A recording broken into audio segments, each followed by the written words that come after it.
Hey guys, just got a delivery from my buddy Ryan at Combat Off-Road, a pair of inner fenders for the front and rear of my Jeep. So let's open these boxes up and see what comes inside for the front kit. You're first going to find everything packaged neatly and securely, along with a cardboard box that contains all of the necessary hardware to install your inner fenders. You'll also get these brackets, which will come in handy later as you assemble your inner fenders.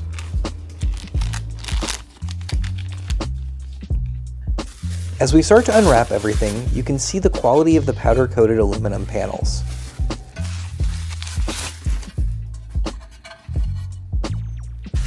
Each piece is clearly marked, well constructed, and packaged in bubble wrap.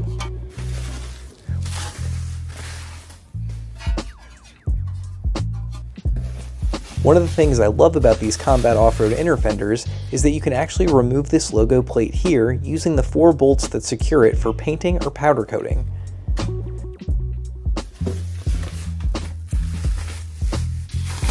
You can also remove the vent panels if you wanted those to match as well. Okay, so let's go ahead and remove the logo panel as I want to paint these the body color of my Jeep.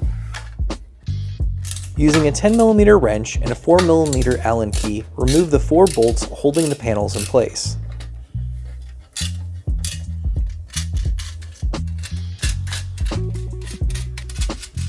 Once the backing plate is removed, we can just set it to the side while we work on the other inner fender. Next, we'll need to get these panels ready for paint.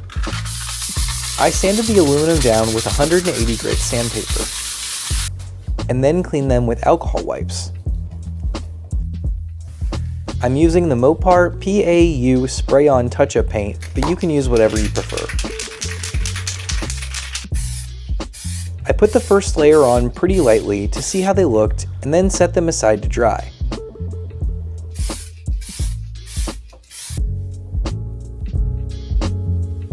After letting them dry for about 30 minutes, I came back with some wet 180 grit sandpaper to clean up some of the imperfections I was seeing.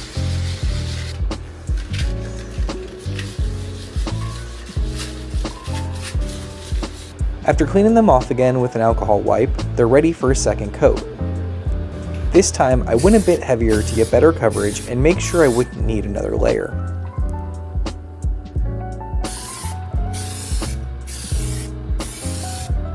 Once they're dry, we're ready to install these panels back into the fenders.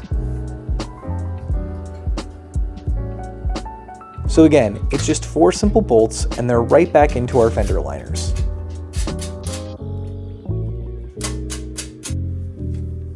Look how good these look in the crystal granite. Now, time for the other side. And we're all set. With both sides painted and back together, we're ready to look up installation instructions on the Combat Off-Road website. With our panels and hardware laid out, we're going to use the supplied bolts, nuts, and washers at each mounting location. You'll tighten these using a 4mm Allen key and a 10mm wrench. I'm going to hand tighten everything to start so that it's easier to work with. This is a bit like putting a puzzle together, but the pieces can only fit one way, so just take your time and do it right. With the driver's side assembled, it's time to work on the passenger side.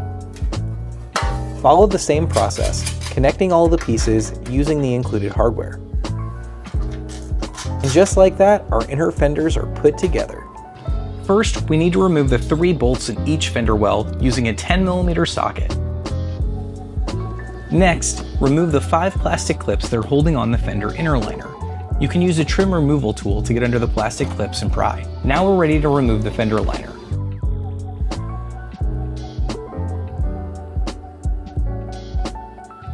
Disconnect the turn signal wiring harness by pressing the red locking tab and squeezing to pull the 2 pieces apart. Now, remove 2 10mm bolts in order to loosen up the factory fender supports. 1 bolt is hidden in a rectangular U cutout. Now we can just pull the fender off the body as it's connected using these plastic tabs.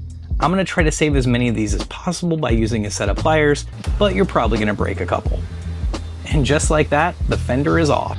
On the passenger side, you'll need to drill out this hole to fit the included riv nut. Combat Off-Road recommends using a 23/64 bit, but since I didn't have one, I used a 3/8 bit and it worked great. Next, install the riv nut using an installation tool.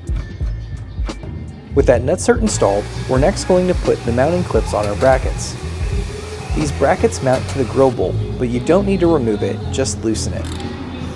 Once the bolt is loose, fit the bracket and retighten the bolt. Now we can mount our second bracket near the passenger door.